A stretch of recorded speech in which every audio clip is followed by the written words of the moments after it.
He didn't care if Light was actually the killer or just a bystander. In his line of work, you pruned the branches before they grew into problems. He made the call. Chelsea, Manhattan. Guy adjusted his baseball cap, blending into the shadows of the alley across from Light's loft. He spoke into a burner phone, his voice low and devoid of emotion. I have eyes on the target's residence. Wait for an opportunity. Frank's voice crackled in his ear. Don't leave a mess. And the girl, bring her to me. If she's young, she has market value. Understood. Guy hung up and waited. He checked his equipment, a suppressed pistol, garrote wire, and a custom alloy combat knife. Minutes later, an electric scooter hummed down the street. A delivery boy in a generic uniform pulled up to the curb, checking his phone. Guy smiled. Opportunity. He moved with the silence of a ghost. As the delivery boy dismounted to retrieve a bag from the thermal box, Guy struck. A chop to the carotid artery dropped the boy instantly. Guy dragged him into the alley, stripped him of his jacket and cap, and checked the receipt. Inksworth. Apartment 4B. Perfect, Guy whispered. He didn't kill the boy. A dead civilian would draw NYPD homicide detectives. A mugging victim just drew a patrol car. He put on the cap, grabbed the food bag, and walked to the building's entrance. Inside the loft. Present. The movement was a blur. Guy dropped the bag and drew the alloy knife in a reverse grip, slashing upward toward Light's jugular vein with practiced, lethal precision. He had executed this move 50 times. It was undefendable. Clang. The sound wasn't the wet tear of flesh. It was the high-pitched ring of metal striking an anvil. Guy froze. The tip of his knife was pressed against Light's neck. The skin hadn't even broken. There was no blood. It was as if he had stabbed a marble statue. What the? Guy's eyes widened, staring at the point of impact. The fuck? Light looked down at the knife, then up at the assassin. His expression shifted from annoyance to a terrifying, cold indifference. That's not takeout, Light said. Mutant. Guy hissed, trying to retract the blade. Light didn't let him. His left hand shot up, clamping onto the blade. With a casual twist of his wrist, he snapped the high-grade alloy steel like a toothpick. Snap. Before Guy could reach for his gun, Light's hand closed around his throat. Light lifted the 1.9-meter, 200-pound hitman off the ground as easily as if he were a rag doll. Who sent you? Light asked, his voice flat. Guy clawed at Light's iron grip, his legs kicking uselessly. Go to hell, freak. Wrong answer. Light didn't have time for torture. He didn't have time for games. He summoned an energy ball. A sphere of blue-white energy, slightly larger than a grapefruit now that it was level 2, materialized in Light's free hand. He pressed it against Guy's chest. Clean up on aisle 4. Boom. The energy released instantly. It wasn't an explosion that spread outward, it was a contained demolition. Guy didn't scream. He simply ceased to exist as a biological solid. Blood and viscera threatened to spray across the hallway, but before a drop could hit the floor, a shimmering purple field enveloped the mess. Golly stood in the doorway, her hand raised. The purple field contracted, compressing the remains of the assassin into a dense, dark sphere the size of a marble. She floated the sphere over to her hand and sniffed it. Low quality, she critiqued, wrinkling her nose. Dispose of it, Light said, wiping his hands on a handkerchief. Can you trace him? Simple, Golly said. The sphere vanished consumed or disintegrated, Light didn't ask. She picked up the burner phone that had fallen to the floor. Her eyes glowed with a faint purple hue. Scanning. Triangulating. It is a secure line. Origin point, Frank D'Amico. Import/export office, West Side. Frank D'Amico, Light repeated the name. The drug lord. He walked back to his studio and grabbed his coat. Golly, get your shoes. We're going out. For food. For pest control. Frank D'Amico's headquarters, West Side. Frank adjusted his cufflinks, staring out the window of his penthouse office. Boss, Guy hasn't checked in, his lieutenant said nervously. He's a professional. He'll call when it's done. Frank dismissed him. Suddenly, the building shook. Rat-tat-tat-tat. Automatic gunfire erupted from the lower floors. Screams echoed through the ventilation shafts. Frank calmly picked up his phone. Report. Intruders, a voice screamed over the radio. 2 of them? They're tearing us apart. One is. Jesus, one is a little girl. Frank frowned. A rival gang? The Punisher? Send everyone down, Frank ordered. I don't care who they are. Kill them. The lobby. The ground floor was a slaughterhouse. 2 figures moved through the chaos like hurricanes. One was a large man in a tactical Batman-esque suit, Big Daddy. The other was a small girl in a purple wig and a plaid skirt, Hit Girl. Check your corners, Mindy. Big Daddy roared, reloading his shotgun with one hand while blasting a thug with the other. I got it, Daddy. Mindy flipped over a reception desk, her double-blade staff spinning. She sliced through a gunman's wrist, planted a kick on his chest, and put a round in his forehead before he hit the ground. They were efficient, brutal, and highly trained. But they were outnumbered. Frank's reinforcements were pouring out of the elevators. Heavy machine gun fire chewed up the marble pillars Mindy was using for cover. Suppressive fire. Big Daddy yelled, throwing a smoke grenade. Just then, a yellow taxi screeched to a halt outside the shattered glass doors. The driver, a terrified immigrant, looked at the war zone. Sir, are you sure this is the place? Keep the meter running, Light said, handing him a $100 bill. Light stepped out of the taxi. He wore a simple black coat, his hands in his pockets. He looked at the chaos, the flashing muzzle flares, the bodies, the father-daughter vigilante duo pinned down behind a statue. He walked through the front door. A stray bullet whizzed past his ear. Light didn't flinch. Hey, a thug on the mezzanine shouted, spotting the new arrival. Another one? Light him up. 3 submachine guns turned toward Light. BRRT? Bullets struck Light's chest, his shoulders, his legs. They flattened against his skin like they were hitting a tank's armor plating. They fell to the floor with a rhythmic tink-tink-tink. The shooting stopped. The thugs stared. Even Hit Girl peeked out from behind her cover, her eyes wide behind her domino mask. Light dusted off his coat. He looked up at the mezzanine. Elevator, he muttered. He walked past the stunned gangsters, ignoring Big Daddy's confused look, and pressed the call button. Ding. The doors opened. A thug inside raised a shotgun. Light punched him. He didn't wind up. He didn't shout. He just extended his arm. Splat. The thug exploded. The back wall of the elevator was instantly painted red. Light stepped inside and pressed the button for the top floor. The 4th floor. The elevator doors opened to a sea of guns. Frank's elite guard was waiting. Hold fire, the lead enforcer shouted. He was a tattooed skinhead holding dual MP5s. Who are you? Light stepped out, the blood on his coat stark against the black fabric. I'm the guy who ordered takeout, Light said. Takeout. The skinhead laughed nervously. You crazy? Kill him? Cut him up. Bang. The skinhead fired point blank at Light's forehead. The bullet struck Light's skin, deformed instantly, and dropped to the carpet. A red mark appeared on Light's forehead, fading within seconds. Mutant, someone screamed. Light sighed. I warned you. He moved. With the monstrous power fragment active, he was a blur. He closed the distance instantly, driving a fist into the skinhead's gut. The shockwave blew out the windows on the other side of the room. The skinhead didn't just fly back, he folded. His body became a projectile that took out 3 other men behind him. Daddy, look at that. Mindy whispered from the stairwell door, where she and Big Daddy had just breached. Stay back, Mindy, Big Daddy warned, his voice grim. That's not a vigilante. That's a monster. The remaining gangsters broke. They dropped their guns and ran. Wait. Frank's voice boomed over the intercom. Don't be rude to our guest. From the shadows of the executive office, a massive figure emerged. He wasn't Frank. He was a black man standing 7 feet tall, wearing a pristine white suit and a white fedora. He cracked his neck, the sound like a gunshot. The air in the room suddenly grew hot. Blisteringly hot.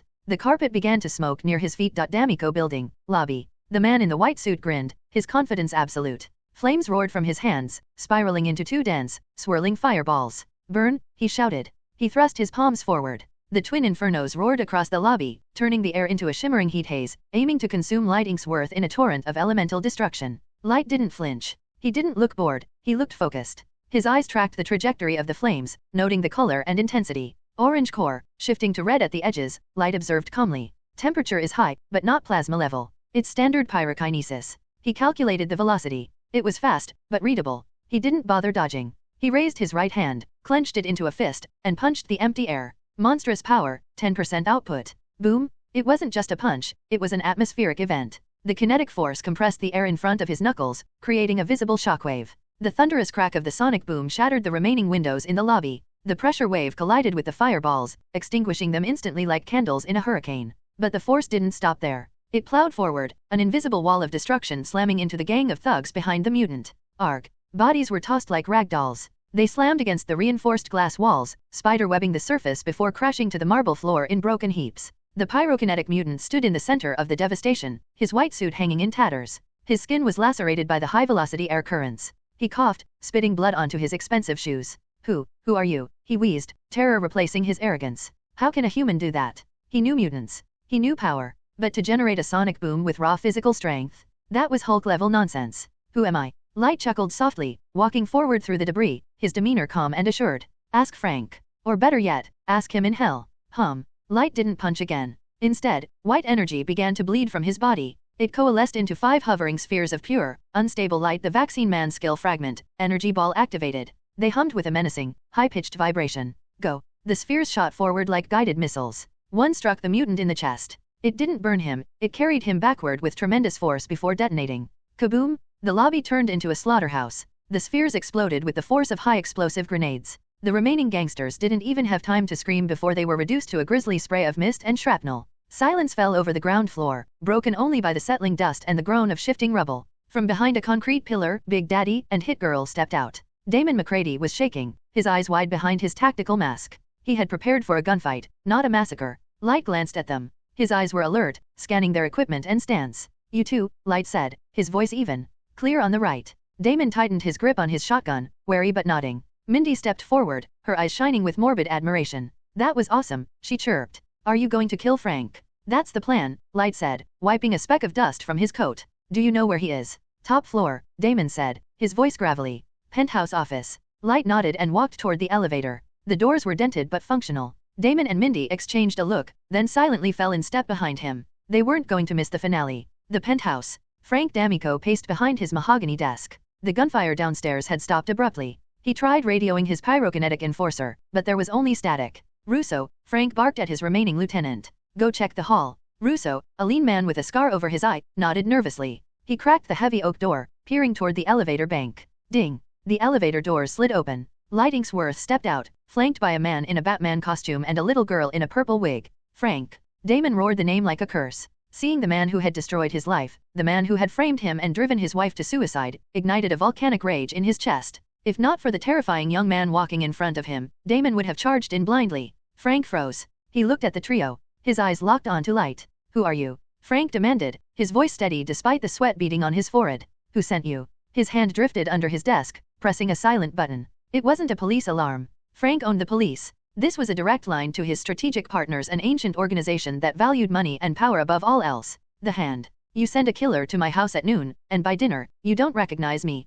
Light walked into the room, his gaze sweeping the perimeter, noting the exits and the hidden safe behind the painting. You need better intel, Frank. Frank's eyes widened. He made the connection. The carnival video. The missing crew in the alley. It was you, Frank whispered. You killed my men. Action and reaction, Light said simply. Russo? Kill them. Russo raised his submachine gun. Light didn't break stride. He raised a finger. A beam of white energy the size of a pencil lanced out, piercing Russo's shoulder. The lieutenant collapsed, screaming. Mutant. Frank hissed, backing away until he hit the floor-to-ceiling window. You think you've won? You can't kill me. I have protection you can't imagine. Frank. Damon couldn't wait any longer. I'm going to carve your heart out. Damon charged, a combat knife in his hand. He lunged across the desk, aiming for Frank's throat. Swish. A black blur cut through the air. Damon's instincts screamed. He twisted in midair, barely avoiding a shuriken that embedded itself in the mahogany desk. The steel star glistened with a purple liquid. Poison. Damon rolled back, standing beside Mindy. Contact front. From the shadows of the room, figures materialized. There were 12 of them. They wore blood-red GI and hoods. Their faces were masked. They held katanas and kusarigama chains. The temperature in the room seemed to drop. Ninjas, Light noted, his eyes narrowing slightly as he assessed their gear. Red GI. The Hand. He recognized the attire. Who are you? Damon asked, backing up. He could feel the lethal intent radiating from these men. These weren't street thugs, they were elite assassins. The ninjas didn't speak. They stood perfectly still, their eyes fixed on the intruders with dead, soulless stares. Frank let out a breath he had been holding. The Hand. Finally. He looked at Light with renewed confidence. I admit, you're strong, kid. But these are the 5 fingers best. If you walk away now, maybe. Quiet, Light interrupted, his focus entirely on the assassins. Frank's face twisted. Kill him. The ninjas moved in unison. 3 of them blurred, closing the distance to Light in a heartbeat. Katanas flashed in the dim light, aiming for his neck, his heart, and his kidneys. Light stood still. He watched their movements. Efficient. No wasted energy, but purely physical. He wondered if they possessed the mystical arts often associated with their order. Any signs of chi? Resurrected flesh? Clang. Clang. The blade struck Light's skin. Sparks flew. The sound was like a hammer hitting an anvil. The katana aiming for his neck stopped dead, the steel vibrating from the impact. The ninja's eyes widened above his mask. He had put his full strength into the swing, expecting to cleave bone. Instead, he felt like he had struck a diamond wall. Another ninja threw a kusarigama. The weighted chain wrapped around Light's arm, and the sickle blade struck his chest. Snap. The tip of the sickle broke off. Light looked down at his coat, which was now ruined. He looked back at the ninjas, his expression contemplative. No ninjutsu? Light asked, genuinely curious. No elemental seals? Just sharp objects. He grabbed the katana blade with his bare hand. Nanny, the ninja gasped.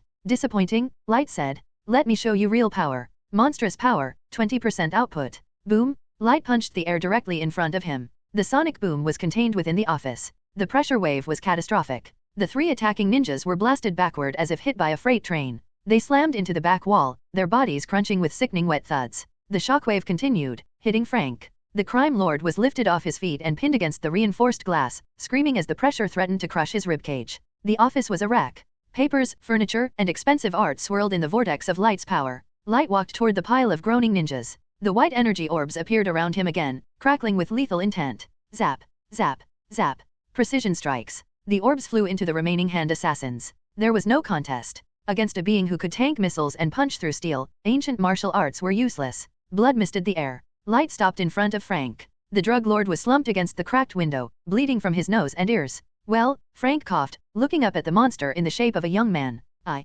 have money. Switzerland. Millions. Take it. Light looked at him. Then he looked at Damon. Big Daddy was standing there, staring at Frank with a hunger that was terrifying to behold. I've done my part, Light said, turning away. What? Frank blinked, hope flaring in his eyes. You're letting me go. Light walked to the elevator. I'm not the one who needs this kill. He pressed the button. As the doors opened, he looked back at Damon and Mindy. He's all yours. Frank's face went pale. He looked at Damon. Damon McCready stepped forward, pulling a fresh magazine from his belt and loading his pistol. He wasn't smiling. Frank, Damon said softly. Remember my face when you burn. No, wait, no, bang. Light stepped into the elevator. The doors closed, muffling the sound of the execution. Damon walked out of the building 10 minutes later, holding Mindy's hand. He was covered in blood, none of it his own. He looked at the sky. The weight that had been crushing his chest for 5 years was gone. Frank was dead. The empire was burning. Big Daddy, Mindy asked, looking up at him. Where are we going now? Damon looked down at his daughter. She was a weapon. He had made her into one to help him kill Frank.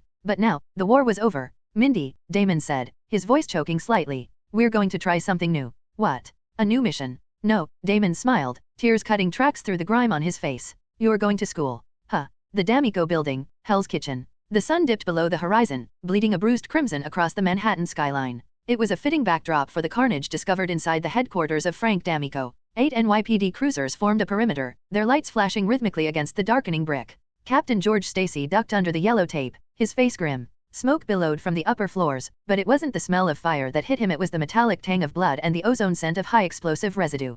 Captain, a uniformed officer nodded, looking pale. It's a mess inside. George adjusted his coat and walked in. He had wanted to take down Frank for years. This building was a cancer in the city, a monument to vice and corruption. But he wanted an arrest, not an abattoir. The lobby was the first shock. The reinforced glass walls were shattered, not by bullets, but by what looked like a hurricane force. Bodies were scattered everywhere, broken, twisted, and pulped. Forensics is confused, sir, the medical examiner said, stepping over a debris pile. Massive blunt force trauma. Ruptured organs, shattered bones. It looks like they were hit by a bomb, but there's no shrapnel. No burn marks. George frowned, looking at the floor. There were spiderweb cracks in the marble, but they didn't radiate from an impact point on the ground. They radiated downward from the air, as if a giant invisible hammer had struck the atmosphere itself. An airburst, a young rookie officer speculated, looking at the cracks. Like compressed air hitting the floor. Don't let your imagination run wild, son, the examiner scoffed. Physics doesn't work like that. Unless a monster did this. George ignored them, continuing his ascent. The stairwells were clear. The fighting had been contained to the floors. On the 4th floor, the scene shifted. Among the usual thugs were bodies dressed in red GI, ninjas. George whispered, staring at the strange attire. This wasn't just a gang war. This was an invasion. Foreign assassins, heavy weaponry, and a force capable of crushing men without touching them. The scope of this case just expanded from a local homicide to something far more dangerous. Frank D'Amico was found in his penthouse. He hadn't been crushed. He had been executed, a single gunshot to the head. His face was frozen in a mask of utter despair. Captain, a sergeant called out from the hallway. We have guests. George turned. A group of men in sharp black suits were walking through the crime scene with practiced indifference. Leading them was a middle-aged man with a receding hairline and a disarming, polite smile. Captain Stacy, the man said, flashing a badge. Agent Cowlson, CIA. We'll be taking jurisdiction from here. George squinted at the man. He recognized him. CIA. George crossed his arms. Funny. I saw you at the Unity Festival yesterday. You flashed an FBI badge to the perimeter guard then. The officers around George stiffened, hands drifting toward their holsters. The agents behind Cowlson narrowed their eyes. Cowlson didn't flinch. His smile remained perfectly pleasant. Multitasking is a requirement of the job, Captain, Cowlson said smoothly. FBI, CIA, the paperwork gets mixed up. But the authority is real. George held the man's gaze for a long moment. He knew the type. Spooks. Or something worse. If you're taking over, you're taking the paperwork too, George said, lowering his guard. This is a bloodbath. Whoever did this isn't human. We've noticed, Cowlson said, glancing at the shattered office. We appreciate your cooperation, Captain. We'll take it from here. George signaled his men to stand down. As he walked out, leaving the cleanup to the suits, he couldn't shake the feeling that New York was becoming a battlefield for things he couldn't understand. Cowlson watched the police leave. He tapped his earpiece. Director, the scene is secured. It matches the energy signature from the carnival. But the physical damage, it suggests a secondary power set. Something kinetic. Massive. The loft, Chelsea. Lightingsworth unlocked his door, exhaustion settling into his bones. Destroying a crime empire was surprisingly a tiring work. He stepped inside, expecting quiet. Instead, he was greeted by the smell of pepperoni and the sound of chewing. Golly was sprawled on the sofa, surrounded by 3 empty pizza boxes. She was currently finishing a slice with the intensity of a black hole consuming a star. Light paused, looking at the carnage on the coffee table. I ordered 3 pizzas, Light said, calculating. 1 for you, 2 for me. Why are there 0 pizzas left? Golly swallowed, wiping tomato sauce from her cheek. I required energy for the task. The task. The cameras, Golly said, pointing a greasy finger at the TV. I infiltrated the surveillance network. I erased your image from the street cameras, the building security, and the traffic feeds. No digital footprint remains. Light blinked. He had forgotten about the cameras in the heat of the moment. If S.H.I.E.L.D. or the police had that footage, they would have linked him to the massacre in hours. You scrubbed the footage? Light asked. Completely, Golly said smugly. I also deleted the backlog of parking tickets for that nice taxi driver. Light let out a breath, the tension leaving his shoulders. He walked over and sat down on the armchair, resigned to his hunger. Good job, Light said. You earned the pizza. I know, Golly rolled her eyes, though she leaned slightly into the praise. You humans are so inefficient. Leaving trails everywhere. The next morning. The morning sun cast long, golden shadows across the pavement as Edward Vance stepped out of his apartment. He was up earlier than usual, fueled by a nervous energy he hadn't felt in years. Today was the release of the 2nd issue of Weekly Shonen Jump. He grabbed a coffee and a bagel from a bodega and hurried toward Heroes Haven. He expected a few early birds, maybe the usual hardcore collectors. What he found was a mob. Miller, open the damn door. I need 3 copies. My brother will kill me if I don't get one. Stop pushing, man. The sidewalk was packed. It wasn't just the usual comic crowd, there were college students, businessmen in suits checking their watches, and teenagers skipping first period. They were clamoring for a black and white book printed on cheap paper. It's a golden age, Edward whispered, his eyes misting slightly. As a critic, he had watched the industry slowly suffocate under the weight of endless crossovers and reboots. He had prayed for a revolution. He didn't expect it to come from a single indie publisher. Miller, the shop owner, looked harried as he finally unlocked the door. He had clearly underestimated the demand again, despite Light's warnings. One at a time. One at a time. Miller shouted, trying to prevent a stampede. The stack of thick magazines by the counter began to vanish instantly. Edward didn't panic. He had a standing reservation. He weaved through the disappointed latecomers who were being turned away and leaned on the counter. Miller, Edward said, grinning. Here, Miller slid a copy from under the counter, wiping sweat from his forehead. Take it and go. It's a zoo in here. Edward grabbed the magazine. It felt heavier than the first issue, thicker. He stepped outside, finding a quiet bench in a nearby park. He looked at the cover. Saitama was front and center, looking as blank as ever. But the side panels teased something new. On the left, a grotesque, skinless giant peered over a massive stone wall, looking down at tiny, terrified humans. On the right, a young man with an eye patch sat in a white void, a woman with purple hair and glasses whispering into his ear. New titles. Edward muttered. 2 of them. He opened the magazine, skipping the table of contents. He needed to know how the fight with the Subterranean King ended. He turned to the first chapter of One Punch Man. Page 1, Saitama wakes up. It was a dream. Edward blinked. You have to be kidding me. The epic battle, the blood, the struggle, it was all a dream born of Saitama's boredom. In reality, the Subterraneans were weaklings who surrendered the moment they saw him. One Punch Man, Edward chuckled, shaking his head. Of course. It was the perfect punchline. The subversion of the trope was masterful. And then, the introduction of Genos, a cyborg looking for a master. The comedy was still there. The art was still god tier. He held the landing, Edward noted with relief. It wasn't a one-hit wonder. He turned the page. A black title page stared back at him. The font was jagged, heavy. Attack on Titan. Edward adjusted his glasses. Let's see what else you've got, Inksworth. Chapter 1, To You, in 2,000 years. The story opened not with a hero, but with fear. Humanity was penned in like cattle behind 3 massive walls, Maria, Rose, and Sina. They lived in fear of the Titans, mindless, man-eating giants that roamed the world outside. Grim, Edward murmured. This isn't a superhero story. This is survival horror. He read on, captivated by the pacing.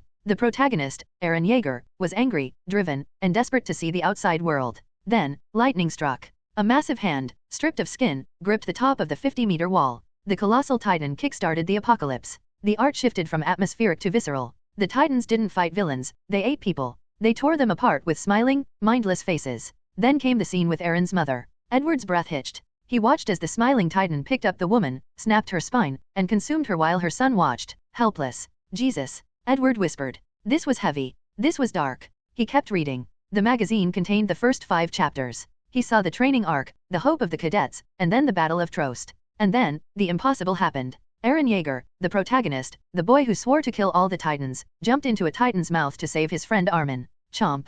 A severed arm flew through the air. The Titan swallowed. Edward stared at the panel. He flipped the page. Nothing. That was the end of the chapter. He killed the main character. Edward said aloud, stunned. In the 5th chapter? Who does that? His mind was reeling. In American comics, heroes didn't die. If they did, it was a massive event issue with 6 variant covers. They didn't just get eaten unceremoniously in the first arc. This is madness, Edward said, his hands shaking slightly. It's brilliant. He needed a break. But there was one more title. He turned to the next section. Tokyo Ghoul. The art style shifted again. It was sleek, modern, almost fragile. Edward looked at the author credit on the title page. Story and art, Light Inksworth. He flipped back to Attack on Titan. Story and art, Light Inksworth. He flipped back to One Punch Man. Story and art, Light Inksworth. Edward sat back on the park bench, the magazine resting on his knees. 3. Edward whispered, his voice trembling with a mix of horror and awe. He's drawing 3 weekly serializations simultaneously. A single monthly issue took a team of pencilers, inkers, and colorists 4 weeks to produce at Marvel or DC.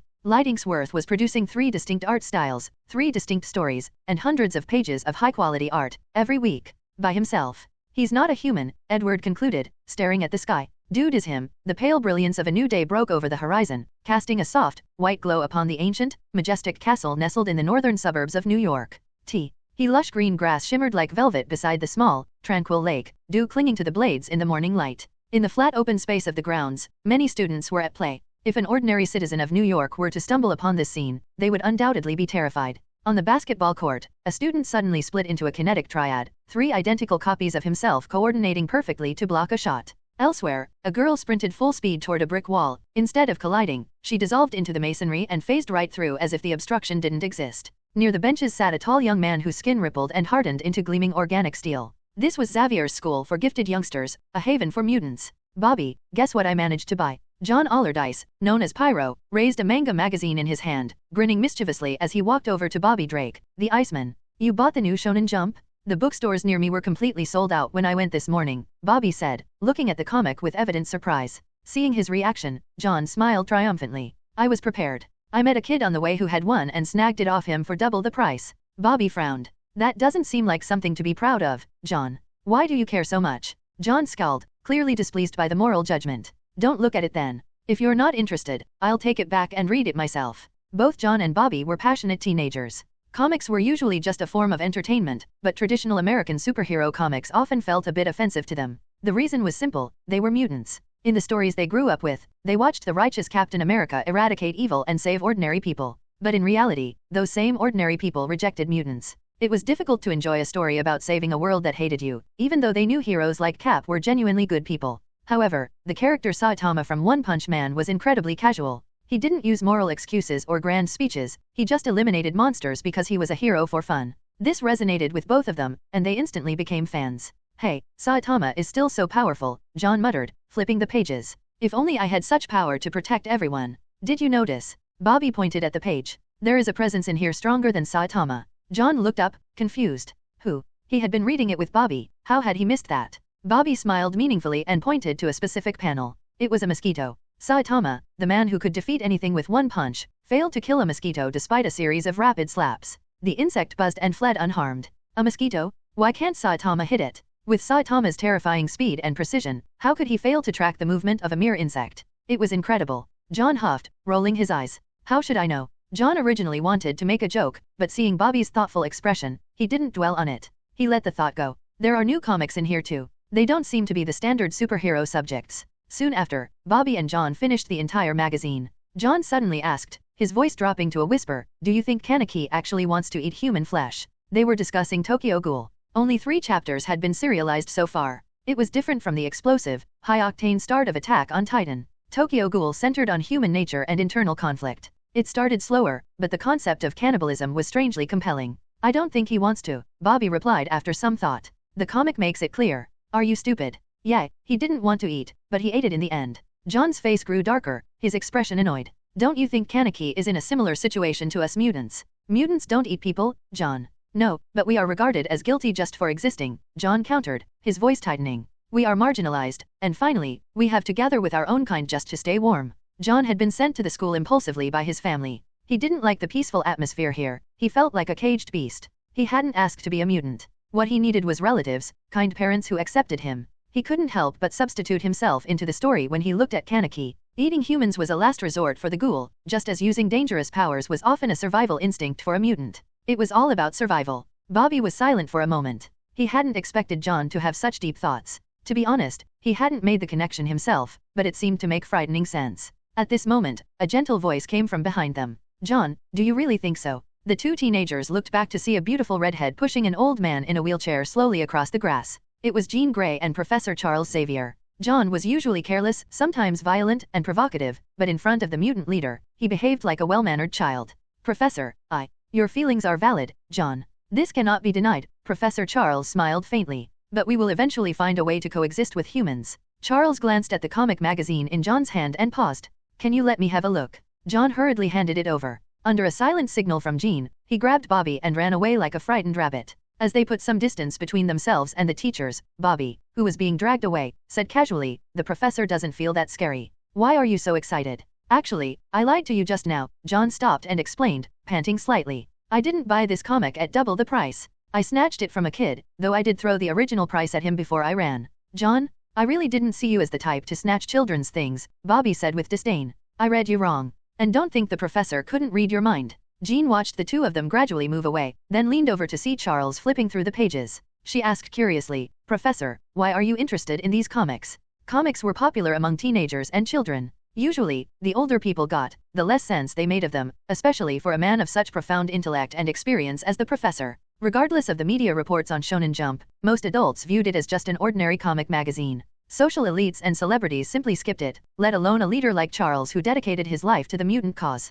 It's nothing, just curiosity, Charles replied, his eyes scanning the panels. I can feel the thoughts embedded in these stories by the author, Light Inksworth. I kind of want to meet him. Jean was confused. What kind of philosophy could be found in a cartoon? In fact, Jean, please buy a copy for me every time a new issue is released, Charles added. Okay, Professor, Jean responded while pushing the wheelchair, thinking that she might need to read it herself to understand. God, isn't this kind of thinking exactly mirroring the current situation in the United States? Elsewhere in the city, Edward sat before his computer, overwhelmed by the plot. He deeply felt the author's intention. Compared to Bobby and John's superficial reading, Edward was a professional comic critic who had reviewed thousands of comics. The directionality of the two news stories was very obvious to him. Edward's fingers clattered across the keyboard. At this time, Twitter was already arguing, and his followers were waiting for his take. At Edward_Reviews, the second issue of Shonen Jump does not say much, yet it is far beyond my expectations. Do you understand the messages hidden within? Let me break it down one by one. At Edward_Reviews, the first manga, One Punch Man, overturns the traditional concept of heroism and creates a new definition of heroes.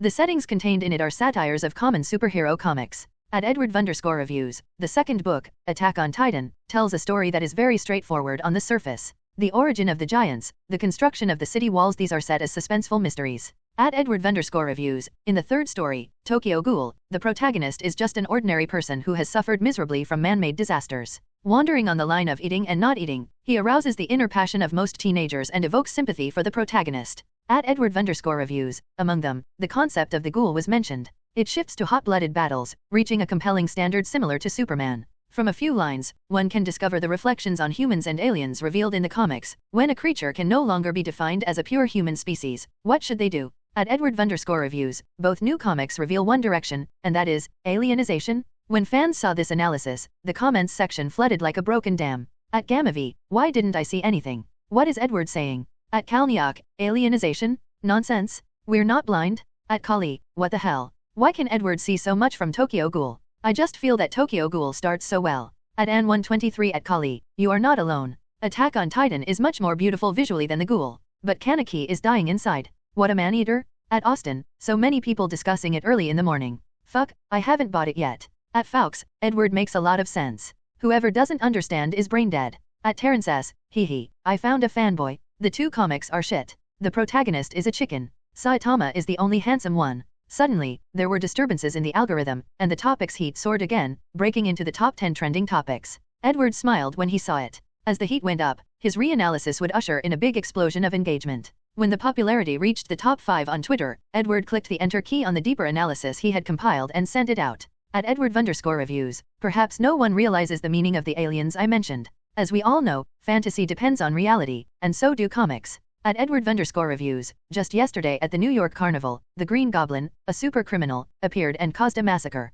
He was an outlier, an alien to normal society. At a critical moment, the superhero Spider-Man appeared. He, too, is an alien to us. @Edward_reviews. Then, substituting this into the comics, it is not difficult to find that New Yorkers, or ordinary people, are just the civilians surrounded by walls, living in naivete and helplessness with no real power within them. @Edward_reviews. Civilians can only be slaughtered by titans. Only the Survey Corps can resist, the only individuals that can truly protect the civilians. Yet what did the civilians think of them? The Survey Corps were turned into a joke, when in reality, they're the only individuals who had the courage to go outside the wall, to go beyond even when they were asked not to. I can boldly guess that Aaron and the rest of the Survey Corps represent Spider-Man, someone who we didn't ask for, someone who doesn't have a responsibility to protect us, yet, he still did so. @Edward_reviews. Let's talk about the third book. The alien here represents the ghouls. Kaneki Ken is half human and half ghoul. He is kind to people but has to eat meat to survive. This meat is just the flesh of corpses, and the manager of Antioch just wants peace, he does not want to hurt mankind. @Edward_reviews. So in reality, who has malicious intent toward humans, and who also has good intentions toward humans at the same time? That is, the mutant? @Edward_reviews. In 1973, when the president was attacked, Magneto was the alleged murderer, but there were also other mutants who tried to prevent him. @Edward_reviews. Mutants are a large group. According to the latest research, they are actually a branch of humans. Mutants are heterogeneous, but being heterogeneous does not mean they are all villains. Like humans, they are capable of both good and evil. @Edward_reviews. It is not difficult to see from this that the third comic is the progressive thought of the second comic. That is, in this extremely chaotic era, human beings need to form an institution similar to the Survey Corps to protect us, and they need to coexist peacefully with the aliens who are friendly to humans. @Edward_reviews. The new issue of the weekly shows that friendly mutants are important to mankind, and it acts as a subtle accusation against the Mutant Registration Act. The context above is my personal guess and does not represent the standpoint of the comics. After Edward published this long thread, the comment area fell into an unprecedented tranquility. Edward was originally full of confidence, but seeing that no one was responding, he felt a sudden panic in his heart. He thought to himself, is it possible that I am really a little foolish? After all, the comics didn't explicitly say any of this. Relying on his many years of speculation and association as a comic critic, maybe he really thought too much? In the next second, countless comments scrolled under the tweet, pouring out like a geyser. @Nixon, shit, it makes me horrified just to read that. Goosebumps are all over my arms. @Kai, ain't no way, you thinkin' too much cuh. @Oldblad, huh, why am I so confused? @UgoH, me too, my mind is a little messy. Does this mean the cartoonist is an anti-registration pro? Is that why he drew the comics? @Say less, I want to say something, but I don't know what to say. @Saratiga, is the author referencing the struggle of the mutants in our current society? @Austin, Edward, do you believe this yourself? @Fawkes, that Survey Corps and Spider-Man comparison is a little scary to think, but yeah, it fits. @Ozzo, someone at Marvel Entertainment has stolen the manuscript. Call the police? The fans were incredibly excited, their hearts throbbing through Edward's explanation. The current landscape of comics had never mirrored reality so closely. At most, there was a similar ability, a similar name, or perhaps Captain America was drawn to look like a famous actor. But the three books now appearing were all vaguely related to reality. One directly broke the inherent concept of heroes, and the other two went around the circle to express that it was time for human beings to reflect on their own definitions of humanity. Obviously, there was only one issue released, and the general background of the world was not fully understood, so Edward had fired a shocking bullet by linking it to reality. It looked like nonsense, but they didn't know how to refute it. At a time when opinions were divergent, Edward's next notification on Twitter popped up. @Lightingsworth_official, comics that have been written for the past 12 years are not as entertaining as your tweets. Keep up the good work, @Edward_reviews. The hot comments exploded even further. @Gamavi, is it true? @JEF Stein, now I have a confirmation, so I don't need to read it later. Fuck the muties, fuck the author for being pro-mutant. @KittyCute, shut the fuck up, racist, you're literally the problem being talked about here, scum. This comment even kicked the original post down the rankings. If the previous analysis was a shock bomb, Lightingsworth's comment was the explosion of a nuclear bomb. More and more netizens poured in. Anything concerning mutants was a massive topic. Then, Twitter crashed. Tisk, tisk. This critic certainly knows how to spin a narrative. Lightingsworth shook his head, a faint, amused smile playing on his lips as he hit send on the message. But he isn't entirely wrong. The general public might view it as a coincidence, but as the author, how could he not know? The plight of the ghouls and the mutants shared a tragic symmetry. The breach of the 20th Ward safe zone by the CCG mirrored the way William Stryker's forces had raided the Xavier Institute in the past. Light had simply thought that the manga from his previous life, accessible now only through the system's archives, would be interesting to the American market. He knew the bloody, stylized violence would find a niche here. What he hadn't fully anticipated was how deeply the political subtext would resonate with the current social climate. Ever since the last sales explosion, Uncle Andy had realized that Edward, the vocal comic critic, was an unwitting but effective tool for fueling the flames of popularity. Light's latest works were creating waves that refused to settle. Buzz. Buzz. Light picked up the phone. Uncle Andy, is the animation team ready? Good. I'll be there shortly. Andy informed him that the staff had been assembled. Production could start at any time. The first project on the slate, One Punch Man. Light knew that once the anime aired, it would feed back into the manga sales. Even though Shonen Jump was moving hundreds of thousands of copies a week, that was merely a ripple compared to the ocean of the entire United States population. The audience for animation was vastly wider than that of comics. In his previous life, One Punch Man was a prime example. Before the anime aired, most casual fans had never heard of it. The same applied to Attack on Titan and Tokyo Ghoul. Their art styles were unique, sometimes rough, yet they became global phenomenons. Why? The anime adaptations. The opening songs alone were marketing powerhouses who could forget the anthems that dragged people who had never touched a comic book right into the fandom. Animation was the ultimate amplifier for fan value. Once people watched the show, many would be impatient to know what happened next and would switch to the manga, funneling points directly into Light's system account. I wonder, Light thought, stepping out of his apartment. Does the system count an animation adaptation as a separate published work? If so, the point generation will be exponential. There was a massive demographic of people who found reading comics too strenuous but would binge watch a season of anime in a day.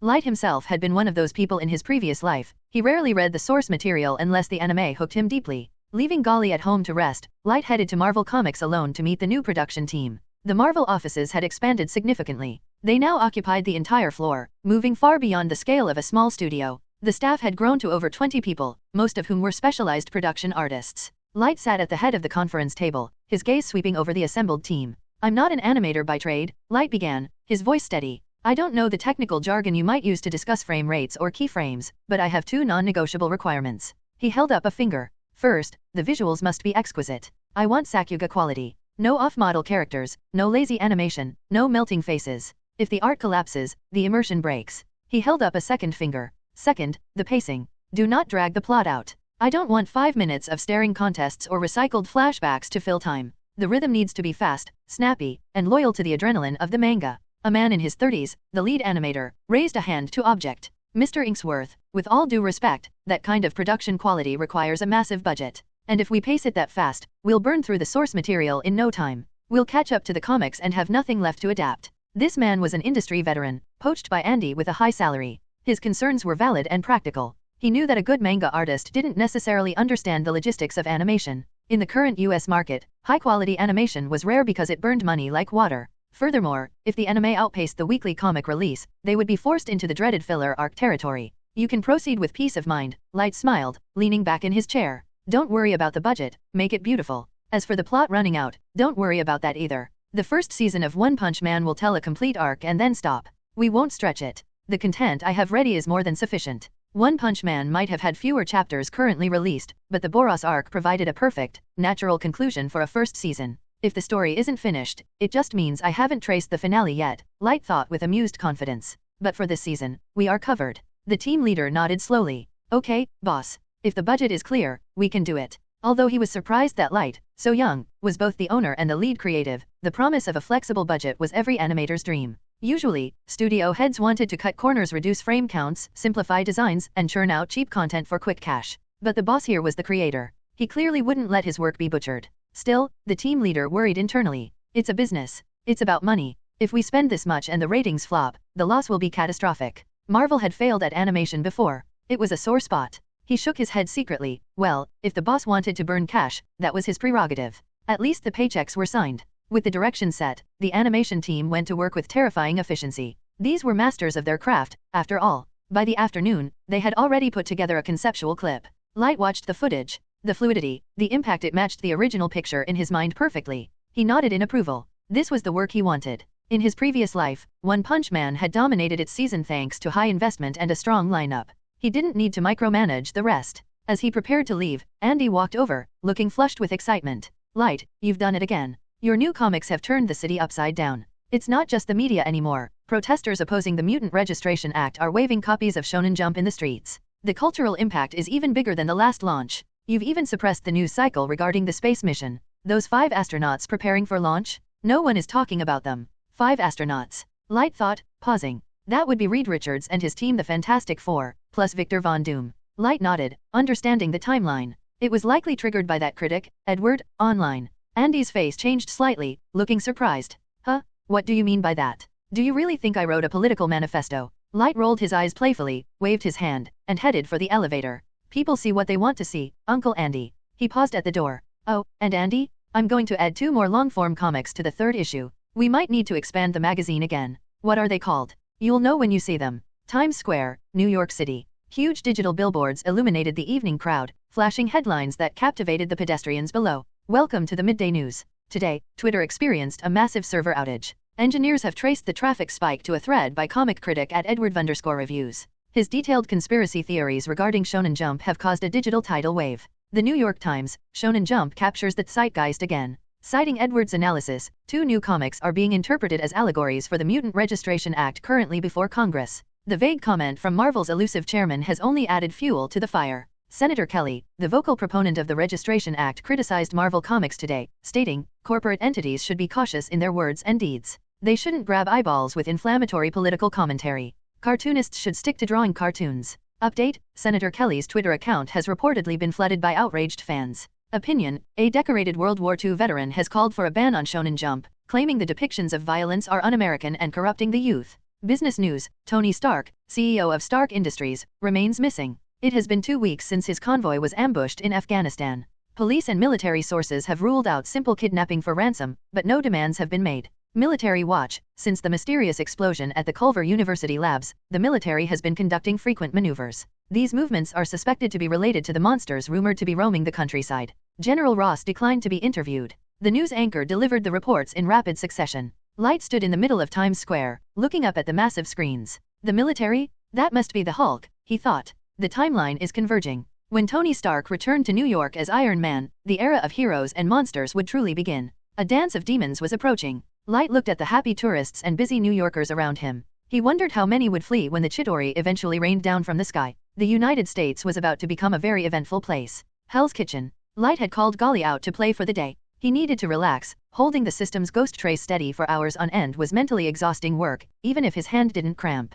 As dusk approached, the city transformed. Manhattan was a tale of 2 cities. There was the Upper East Side, where the wealthy sipped fine wine and sang songs of prosperity. And then there was the West Side, specifically, Hell's Kitchen. In the early years, it was a notorious slum. Poverty bred crime, and crime bred chaos. It wasn't just about homelessness, it was a chaotic melting pot of the underworld. This was where Light lived. Gangsters came here to die. Businesses that couldn't survive in the light, smuggling, drugs, trafficking, thrived here in the dark. This was the territory of the kingpin of crime, Wilson Fisk. Light wore a newly bought white baseball cap and held the small hand of Golly, who was happily munching on a kebab. Walking through these streets, they passed scantily clad women on corners, wretched junkies, and tattooed thugs. Light adjusted his hat. This reminds me of the platelets, he thought. Maybe I should draw cells at work next. It's educational. He'd heard that a plain white hat on Amazon cost only $9, but if you embroidered platelet on it, you could sell it for $99. He really admired the wit of businessmen. It was a perfectly normal, relaxing day. Until it wasn't. Bang, bang,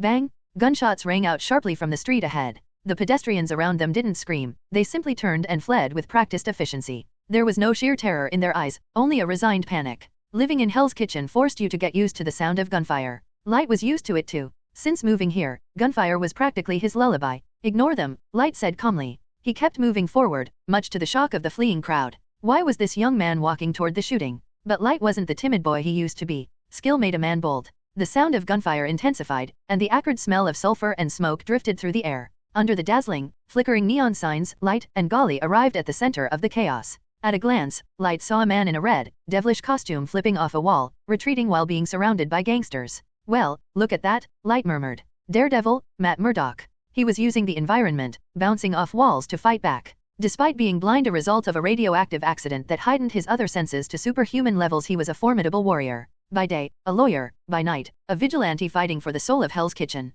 Daredevil's radar sense picked up 2 heartbeats entering the kill zone. Civilians. A young man and a child. Whiz. 2 sharp darts flew from the shadows, glinting in the neon light as they cut through the air, aiming straight for Daredevil's throat and eyes. The devil of Hell's Kitchen didn't flinch. He swung his billy clubs, knocking the deadly projectiles out of the air with a metallic clang. What are you thinking, Daredevil? Oh, look what we have here. 2 little mice. Stepping out of the shadows was a man in a black trench coat. The most striking feature was the bullseye symbol carved into his forehead. He glanced at the entrance of the street, his eyes gleaming with sadistic intent as he spotted Light and Golly. Bullseye, the professional assassin with perfect aim, currently serving as Kingpin's chief enforcer. In his hands, a paperclip was as deadly as a bullet. Grab them, Bullseye ordered the gangsters, gesturing toward Light. The thugs grinned maliciously and advanced. Bullseye knew Daredevil's weakness. He was a hero, a goody two-shoes. If Bullseye threatened hostages, Daredevil would be distracted. It would be an easy kill. You two must be idiots, a thug sneered. Running toward gunfire, Daredevil shouted, desperation in his voice.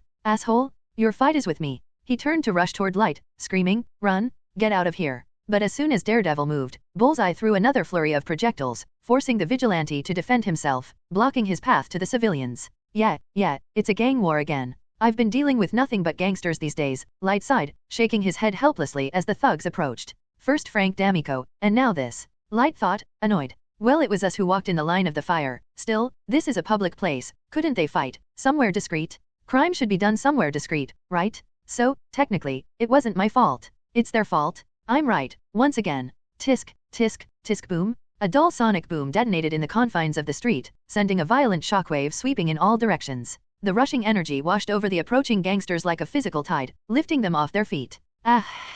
Screams tore through the air as bodies were flung against brick walls and dumpsters. Fire! Don't let them breathe.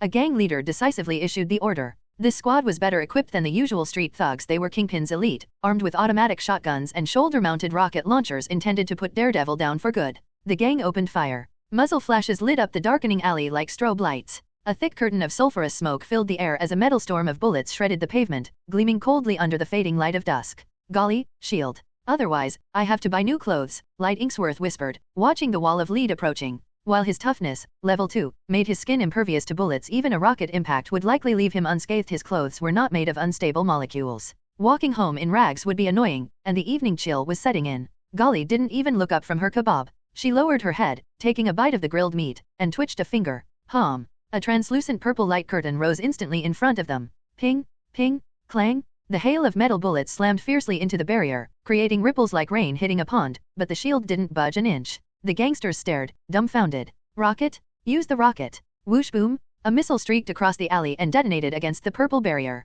The shockwave of the explosion kicked up a massive cloud of dust, obscuring everyone's sight. My turn, Light muttered. He flicked his wrists. Several spheres of unstable white energy materialized in his palms. Energy ball. He tossed them into the smoke with the casual motion of a pitcher throwing a baseball. Kaboom! Kaboom! Wails of agony erupted from the smoke. The thunderous explosions forced Daredevil and Bullseye, who were locked in combat nearby, to break apart and look sideways. Bullseye narrowed his eyes, peering into the dissipating smoke. What he saw made his blood run cold. The street looked like it had been airstruck.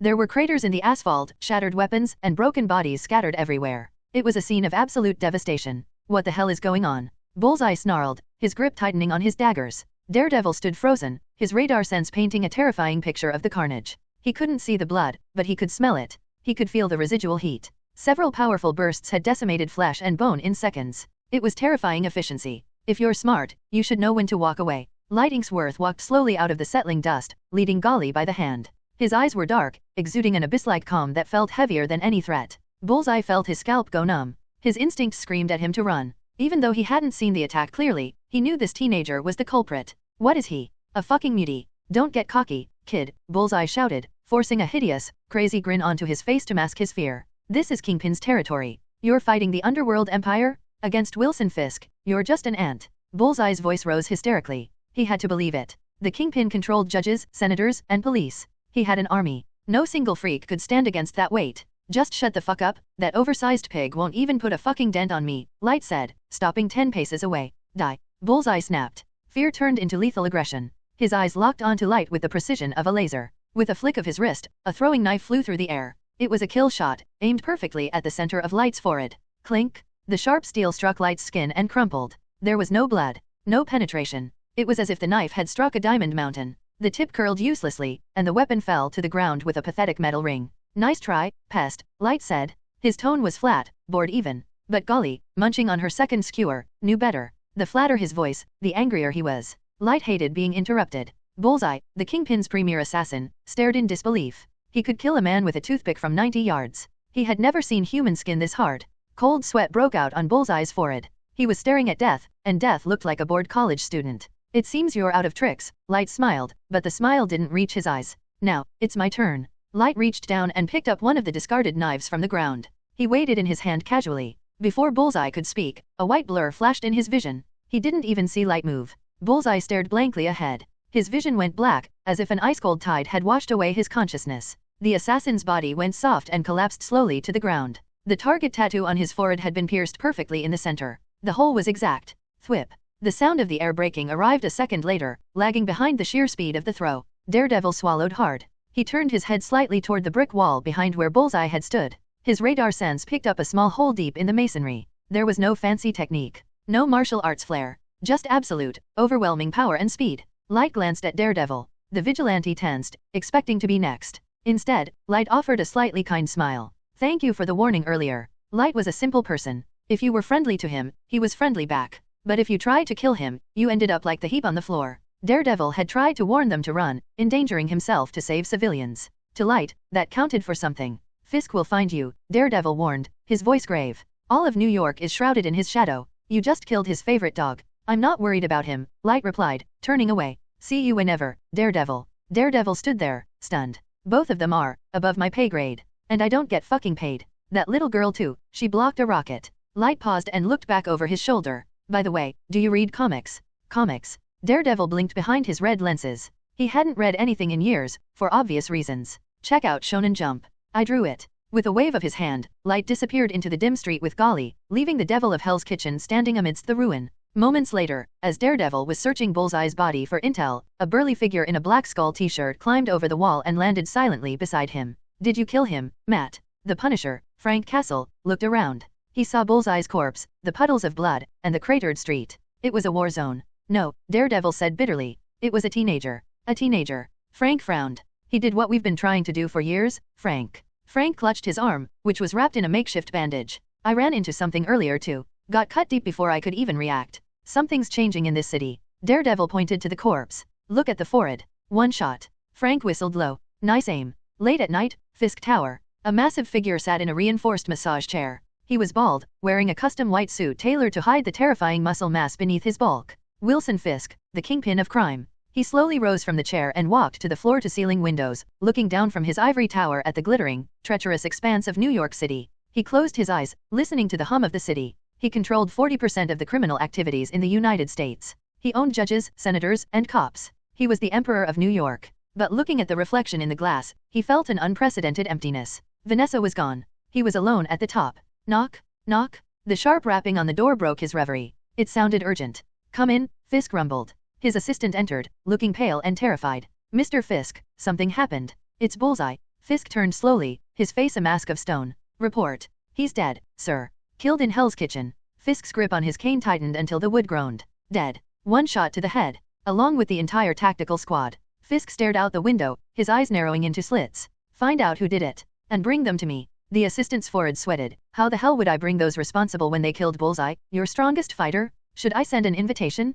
Huh? Fuck, I don't get fucking paid enough for this shit. Should I quit? The next morning. Yellow police tape cordoned off the street in Hell's Kitchen, but it wasn't the NYPD running the scene. It was a group of men in dark suits, led by a balding man with a kind face. Agent Phil Carlson knelt down, running his gloved fingers over a spiderweb crack in the asphalt. Sir, we found the same fracture pattern as the carnival incident, a junior agent reported. Carlson nodded solemnly. It seems he was here. He stood up, looking around with a mix of concern and professional satisfaction. The police report had missed the subtleties, but S.H.I.E.L.D. specialized in the weird. The cracks in the ground didn't come from an explosion, they came from a focused, high-density kinetic impact. An air punch. At the carnival, a young man had kicked a bomb. Here, someone had punched the air so hard it created a shockwave that shattered concrete. The security cameras were wiped, Carlson thought. Complete blackout. Just like the D'Amico building massacre. Same MO. His instincts told him the target was living right here in Hell's Kitchen. A mutant? A mutate? Or something new? Hey, Light, what are we eating today? I realized you never cook.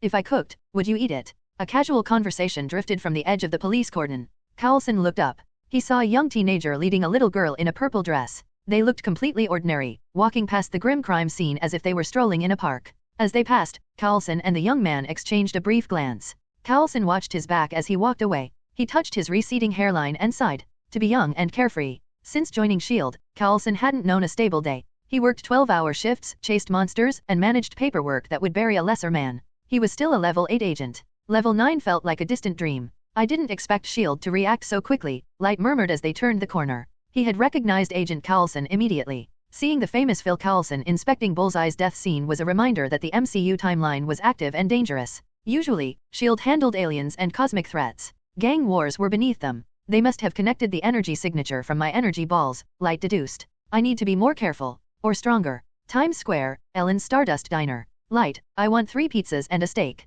Golly sat at the booth, pouting as she looked at the menu. Light glanced at the prices and sneered. No, you eat like a pig. I'm not made of money yet. Liar, look at my slender figure. Golly stood up on the bench and twirled, attracting the stares of several diners. I am efficiency incarnate. Light rolled his eyes. It was true, Golly's biology or cosmology was defying physics. She consumed mass but didn't gain weight. Light, why are you looking at me so wretchedly? Golly asked, sitting back down. Why do you say that? Light kept his face blank, but inwardly he was surprised. Can she read minds?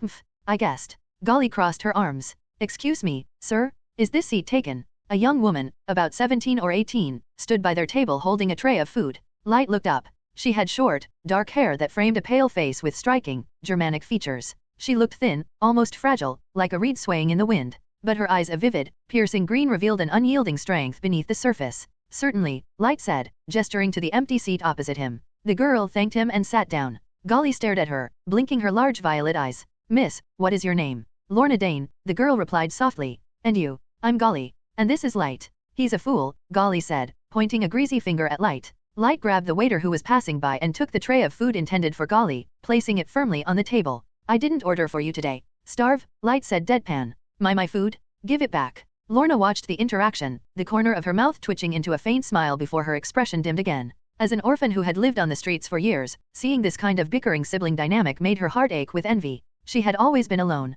Eat yours, Light said, sliding 3 pizzas toward Golly, effectively silencing her. He turned his attention to the green-eyed girl. He recognized the name immediately. Lorna Dane. Polaris. Magneto's daughter. In the comics, she was a powerhouse. Here, she looked like a stray cat looking for a warm place to hide. So, Light said, taking a sip of his soda. Lorna. That's a nice name. Lorna's ears turned slightly red. She struggled with her words for a moment, her eyes darting around nervously before settling on Light's face with sudden determination. Mr. Inksworth. I saw you on the news. I know you run Marvel Entertainment. She took a deep breath. Is your company hiring? Can I call you Lorna? Light Inksworth asked tentatively, gauging her reaction. When Lorna nodded, her green eyes wary, he continued. We are a comic book company, but currently, I am the only artist. Most of our staff are focused on the business or animation side. Do you have any experience in illustration, Lorna? He had noticed the details. Her tray held the cheapest dessert on the menu, not the steak pizza Golly was devouring. Her clothes were worn, her posture guarded. Life was clearly difficult for her. As soon as he asked, Lorna's eyes dimmed. She lowered her head weakly. I'm sorry. I don't have any talent in that area. She didn't even have a technical diploma. She had a police record for petty theft hanging over her head. No legitimate business would hire her. Lorna had tried. She knew the reality. Without papers, without connections, you either washed dishes under the table or you worked for a gang. She was a ghost in the system. Light spread his hands in a gesture of helplessness. He wasn't running a charity. He didn't hire people just because they were beautiful or had a tragic backstory. He was a businessman. If a friend like Peter Parker wanted a job, Light would find a place for him because he trusted Peter's character and intelligence. But Lorna? She was a stranger. In Light's worldview, there were 3 kinds of people: assets, neutral parties, and threats. Lorna, currently, was a neutral party with no verifiable skills. Light, is it okay to let her come? She can learn, Golly piped up suddenly, wiping tomato sauce from her cheek. She has potential. Yes. Lorna seized the lifeline, looking at Light with desperate hope. I can learn. I work very hard. I learn everything quickly. It wasn't an exaggeration, it was a survival instinct. Lorna had been fending for herself for a long time. The money for this dessert was stolen, a petty crime born of hunger. She was planning to leave New York, to search for the father she had never known, but the city still held a magnetic pull for her. Golly, Light asked, narrowing his eyes. What kind of job do you think Lorna can do? Light was shocked. Golly wasn't a sweet, benevolent child. She was a cosmic entity with a morality spectrum entirely different from humans. She didn't vouch for strangers. There must be something about Lorna Dane that caught Golly's attention, Light deduced. In the next second, Golly's answer made Light freeze. She can be your assistant for drawing comics. Golly chuckled, a mischievous glint in her violet eyes. Well, I think you are very tired too. Don't you want to draw and update more in the future? Just relieve yourself of the pressure. Light wanted to flick her forehead. Golly lived with Light every day. She knew his secret. When Light used the system to ghost trace, the virtual projection appeared on the paper. To ordinary people, it looked like he was drawing with impossible speed and precision. To Golly, who could see the energy signatures, it was obvious he was tracing a construct. If Lorna became his assistant, she would see the process. She would know Light wasn't an ordinary artist. Golly looked at him with a coquettish expression that clearly said, trust me on this. Light was silent for a moment. He weighed the risks. Having an assistant would double his output. And if Golly vouched for her, Are you free now? Light asked Lorna. Come to my place. We'll do a trial run. Okay, yes. Lorna agreed instantly, terrified he would change his mind. One more steak, Light signaled the waiter. This is a signing bonus for a prospective employee. Lorna watched the sizzling steak arrive at the table. The smell alone made her eyes water. It had been so long since she had a real meal. She wiped her eyes quickly, glancing at the two people watching her. Her cheeks flushed. Thank you, she whispered. This is the best gift I have received. The loft, Chelsea. Light didn't take them to the Marvel office.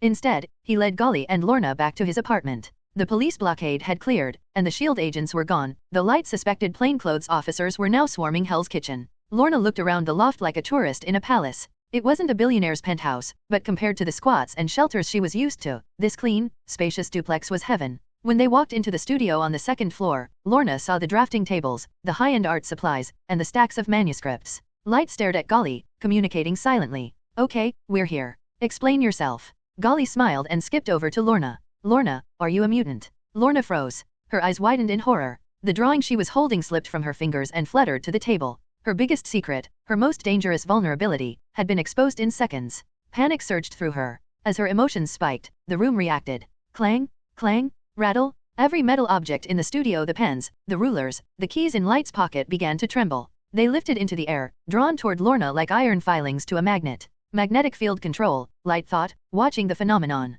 Magneto's daughter indeed. Light narrowed his eyes. Energy began to crackle around his body, a subtle warning. Lorna, calm down. Otherwise, I would be very angry, Golly chirped. Her voice was sweet, but her eyes flashed with a terrifying purple light. A wave of cosmic pressure, heavy and suffocating like the gravity of a collapsing star, descended on the room. Lorna broke out in a cold sweat. The metal objects froze in midair. She felt like a mouse staring down a dragon. Even though Golly hadn't moved, Lorna knew with absolute certainty that she could be erased in an instant. Lorna, mutants are nothing special here. Haven't you realized that yet? Golly asked, tilting her head. You are also mutants. Lorna whispered, staring at the faint white energy circling Light's hands. No, Light said, dispersing the energy. But we are all enhanced. We can talk openly. Golly, what did you mean by manga assistant? Light asked, turning back to business. Here, Golly opened a drawer and pulled out 3 metal-tipped stylus pens. She handed them to Lorna. Control these. Control them. Lorna looked confused. Use your magnetism, Golly explained. Move the pens. Draw. Light blinked. Damn, Golly, you're actually a genius. A manga assistant's job was usually to help with backgrounds, inking, and shading repetitive tasks that consumed time. If Light hired a normal assistant, they would be limited by human speed. But Lorna? If she could manipulate metal with precision, she could wield multiple pens simultaneously. She could be a human printer. Scratch scratch. Lorna focused. The 3 pens lifted into the air, guided by invisible magnetic tethers. They hovered over 3 separate sheets of paper. At first, the movement was clumsy. The lines were shaky, resulting in a mess of graffiti. Light rubbed his temples. Even if you can hold 3 pens, the human mind can't focus on 3 distinct drawings at once. Multitasking has limits. Oh, Golly deflated slightly. I thought it would work. Lorna looked at them, nervous. She felt like she was failing the test before it even began. The floating pens trembled with her anxiety. Light looked at her. He saw the potential. Lorna, Light said gently, I can see your situation. You're living rough. How about this, I hire you as my assistant. Monthly salary, $2,000. 5 hours a day. Huh? Didn't you say it wouldn't work? Golly glared at Light. You just said she couldn't multitask. Fool, Light flicked Golly's forehead. She can't do 3 things at once yet. But 2? Or just speeding up 1 task. That's trainable. He turned back to Lorna. And if you need it, I can provide accommodation here. The spare room is yours. Condition, you handle the cleaning. Lorna's green eyes lit up. $2,000 a month plus free rent in Manhattan? It was a lifeline she never expected to find. But pride was a stubborn thing. She hesitated. I can be an assistant, but I'll live outside. Light sighed. Lorna, I know where you live. An abandoned factory? Under a bridge? As a mutant, being homeless makes you a target. You need stability to work effectively. He looked her in the eye. Live here first. Plan your escape later. Lorna bit her lip. She looked at the warm room, then at the floating pens. Finally, she nodded. Okay, the training begins. Scratch scratch. The sound of pens on paper filled the studio. This time, there were 2 sheets of paper. Lorna sat with her eyes closed in concentration, her hands folded in her lap. 2 metal pens danced across the Bristol board, guided by her magnetic field. The lines were cleaner now. Not perfect, but usable. Light nodded in approval. He would still need to touch up the work, but having Lorna handle the shading and beta effects for Attack on Titan and Tokyo Ghoul freed him up immensely. With her handling the grunt work via magnetic multitasking, Light finally had the bandwidth to start his next project. There was a skill in one of the manga that he'd read that would allow him to be liberated from copying, but also participate in the drawing of each book. That is, as time passed, S.H.I.E.L.D. did not kick down his door, and Kingpin's forces did not raid the apartment in the middle of the night. Perhaps S.H.I.E.L.D. was still analyzing the data, or perhaps Fisk was biding his time, wary of an unknown enemy who could obliterate his best hitman with a gesture. In short, the new week passed quietly. Life settled into a routine for the three of them. Lorna had mastered the one mind, two uses technique, making her a highly efficient assistant. She could now trace and ink 2 pages simultaneously using her magnetic control. However, she still looked depressed whenever she saw the virtual projection appear on the paper. What kind of power is this, she wondered. He just manifests the art out of thin air. Knowing that Light's earnings from these comics were astronomical compared to her previous life of petty theft, she took her job very seriously. Cartoonists are so popular, Lorna sighed one afternoon, watching Light work. Light didn't have the heart to tell her that most other cartoonists couldn't even afford rent. Only he, with the system, could earn money until his hands cramped. Seeing Lorna's serious attitude, Light spent time teaching her the basics of artistic theory, anatomy, perspective, shading so she could improve her skills beyond mere tracing. One evening, after checking his stats, Light dismissed Lorna for the night. She went to her room, excited to have completed another chapter ahead of schedule. Light retreated to his own bedroom. System. Open interface. A translucent blue screen materialized in front of him. Fan value, 1,600,000. Light's eyes widened. 1.6 million. This value was exhilarating. Last week, he had barely scraped together $1 million. Now, in just half a week, he had gained another 600,000. It seemed his theory about fan value was correct. A single person could provide multiple points. For example, if a reader was a sincere fan of One Punch Man, they might generate 10 fan points a month. But if that same reader also enjoyed Attack on Titan and Tokyo Ghoul, they would generate points for those titles as well. As long as he kept releasing hit after hit, his fan base would compound. Moreover, when the plot reached an emotional peak or a cliffhanger, sincere fans could evolve into loyal fans, generating even more value. At this rate, Light mused, once I expand the catalog, earning 1 million points a day isn't impossible. He looked at the lottery interface. He had options. System, adjust the lottery specifications. 1 draw for 600,000? No, too expensive. Let's do 5 draws at 100,000, and save the rest for the higher tiers. He couldn't afford to blow $1 million on a single grand prize draw yet. He needed quantity right now. Start the 100,000 tier. 5 times. The virtual wheel spun rapidly. Ding! Congratulations, host. Obtained, Genos Power Core Fragment X1. A battery glowing with a dim yellow light floated in the air. An item description popped up. Genos Power Core Fragment. Collect 3 to synthesize a complete power core. Contains immense energy. Suitable as a core for machinery or energy-based weaponry. Not bad, Light nodded. He dragged it into his system warehouse. Next. Ding! Congratulations, host. Obtained, 3D maneuver gear, complete set. Thump. A heavy collection of metal parts materialized on the floor, gas canisters, grappling hooks, razor-sharp blades, the main turbine unit, and the leather harness. 3D maneuver gear, standard military equipment from Attack on Titan. Used to effectively target a Titan's nape. Highly practical in the comic world. Useless, Light side. In the Marvel Universe, swinging around on gas-powered grappling hooks was suicide. Iron Man could fly at supersonic speeds. Spider-Man had spider sense. This gear was a toy compared to MCU tech. Light shoved the gear into a garbage bag. He'd give it to Lorna to dispose of later. Or maybe keep it as a cosplay prop. Continue. Ding! Congratulations, host. Obtained, Mikasa's red scarf. Light held the red scarf in his hand. It had no stats. It was just a scarf. It felt silky and soft, high-quality wool, handmade. It's a nice scarf, Light muttered. I'll give it to Gully. I haven't given the little glutton a gift in a while. 3 draws down. 2 junk items, 1 fragment. Light wasn't discouraged. His first draw ever had been insanely lucky. This was just the regression to the mean.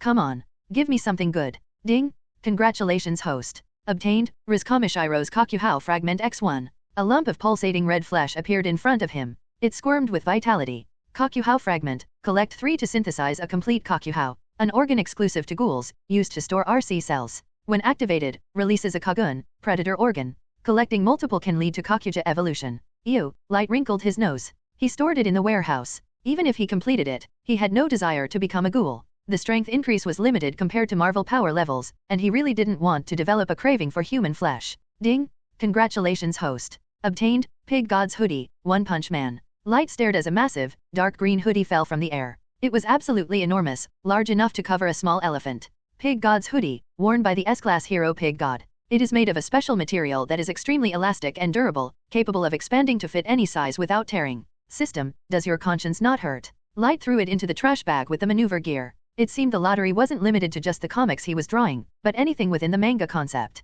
Alright. The 100,000 tier is tapped out. The drop rate for good skills is abysmal. Light looked at his remaining fan value, 1.1 million. System, adjust specifications. Let's try the mid-tier. 2 draws at 300,000 each. Leave 500,000 for a big one. It would be nice if there was a shop function, light side, missing the microtransactions of his previous life's mobile games. I have the points. Just let me buy what I want directly. Paying to win is a valid strategy. Suddenly, the mechanical voice of the system echoed in his mind, sounding almost amused. Detected that the host is full of resentment and desire. The shop function will be launched after the system upgrade. Light's face darkened. Oh, so now that I'm complaining, you tell me? Can you give me a free upgrade? No. When will you upgrade? System upgrade conditions are unknown. Please explore on your own. Sigh. Light just sighs. Just spin the wheel. The wheel spun for the 300,000 tier. The lights flashed gold. Ding. Congratulations, host. Obtained, Saitama character fragment X2. Obtained skill fragment, Armored Gorilla's agility X1. Saitama fragment, collect 10 to summon Saitama. Summoned character maintains friendly trust with the host. Armored Gorilla's agility, a skill fragment from the House of Evolution's cyborg. Demon level speed and reflex enhancement. Light was a little disappointed. Armored Gorilla wasn't exactly top tier, but agility was his current weakness. He had defense and offense, but his movement speed was merely human peak. Equip. A green light flew from the interface into Light's limbs. He felt his body become lighter, his reflexes sharpening instantly. He tested it by running up the bedroom wall. He stuck effortlessly, moving with blur-like speed. Not bad, Light grinned. Speed, strength, defense. I'm becoming a well-rounded fighter. Next draw. Ding. Congratulations, host. Obtained, Ken Kanaki's Fragment X1, Mikasa Ackerman Fragment X3, Saitama Fragment X1. Bonus item, Saitama's red gloves. Damn it, Light cursed. It's all fragments. He now had a pile of puzzle pieces. He couldn't use character fragments until he had the full set. He tossed the red rubber gloves onto the desk and stored the fragments. Why is the drop rate for fragments so high? It's like a gacha game rigged by a greedy developer. System prompt, host, please continue to draw. He had 500,000 points left. One high-tier draw. Light took a deep breath. He needed to focus his spiritual energy. Odin, Zeus, Osiris, Vishnu, Itzamna, Manitou, great sky fathers of every pantheon, look down upon this humble mortal. Light shouted at the ceiling, clasping his hands together. Grant me your divine luck. Bless this spin. Drawl. The wheel spun violently, glowing with a rainbow luster. Ding. Congratulations, host. Grand prize obtained. Obtained, Genos Incineration Cannon, complete blueprint and weapon. Obtained Vaccine Man Skill Package, Energy Ball Fragment X1, Agility Fragment X1, Regeneration Fragment X1. Several beams of light shot out. First, a sleek, metallic mechanical arm attachment materialized. Genos Incineration Cannon requires a high-energy core, Genos Power Core or Arc Reactor, to operate. Devastating firepower capable of leveling city blocks. Upgradable. Light remembered this weapon well. It had vaporized the House of Evolution's base instantly. Powerful, Light nodded. But I can't use it. I'm biological, not a cyborg. Into the warehouse for now. He turned his attention to the white orbs of light, the skill fragments. This was the real prize. Regeneration Fragment grants the user high-speed regeneration capabilities derived from Earth's will. Mid-tier. Yes. Light equipped it immediately. A warm current rushed through his body, washing over every cell. He felt his vitality surge. Small cuts from paper handling healed instantly. His stamina refilled. With this, he could fight longer and recover from injuries that would otherwise cripple him. He looked at the other fragments. The energy ball icon updated from level 2 to level 3. The sphere in the icon grew larger and more unstable. His firepower had just doubled. Then he looked at the agility fragment. System, why is the Vaccine Man's agility fragment identical to the Armored Gorilla one? Host, please equip to find out. Equip. The fragment turned into green light and flooded his body. Light gasped as his nervous system seemed to electrify. He looked at his status panel. The icon for agility changed. The number in the corner flipped from 1 to 2. This is... Light murmured, clenching his fist as he felt the surge of speed coursing through his veins. Passive overlap, so that's how it works. Light Inksworth studied the system's explanation. It wasn't just about collecting random skills, it was about synergy. Passive overlap when multiple passive skill fragments of the same type, example agility, regeneration, are obtained from different characters, they do not create separate skill slots. Instead, they merge to enhance the core attribute. However, the purity of the source matters. A level 10 agility skill composed entirely of Vaccine Man fragments will be stronger than a level 10 agility skill diluted with Armored Gorilla fragments. So, quantity matters, but quality matters more, Light mused. But honestly, any boost is better than nothing. He checked his current status. Passive skills, toughness, level 2, monstrous power, level 1, agility, level 2, regeneration, level 1. Active skill, energy ball, level 3. The energy ball at level 3 was already a formidable weapon, capable of leveling a small building. Combined with his physical enhancements, Light was becoming a force to be reckoned with. He practiced martial arts daily, ensuring his technique could keep up with his raw power. Light looked at the pile of items on his floor from the lottery. He had some cleaning to do. This stuff, it's a mix of treasures and trash. He grabbed a large black garbage bag and started stuffing the useless items inside, the 3D maneuver gear, the pig god hoodie, and various other junk items. He kept the red scarf separate. Just as he was heading to the living room, a blur of motion intercepted him. Light? What are you hiding? Golly, looking like a suspicious hamster with cheeks full of chips, jumped off the sofa. She eyed the garbage bag greedily. Did you hide snacks in there? Are you throwing away food without offering it to me first? It's not food, Light said, keeping his face perfectly neutral despite the panic rising in his chest. Just trash. Golly narrowed her eyes, stepping closer. It smells interesting. Light quickly dangled the red scarf in front of her face. Look, a present. Golly froze. Her violet eyes widened. A present. For you, Light smiled, wrapping the